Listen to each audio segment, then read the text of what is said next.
Tawna Eubanks here. These are my essential go-tos that I take every day. Whey protein isolate.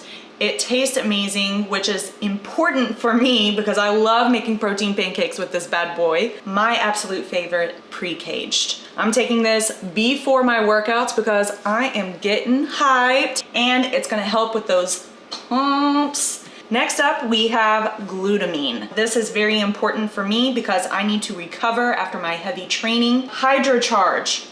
All day, every day. It's got 5 electrolytes in it, so it's gonna hydrate you and replenish your muscles and keep you feeling good for your training. Amino Synergy is EAAs, it has all 9 in there, so it's going to optimize your training.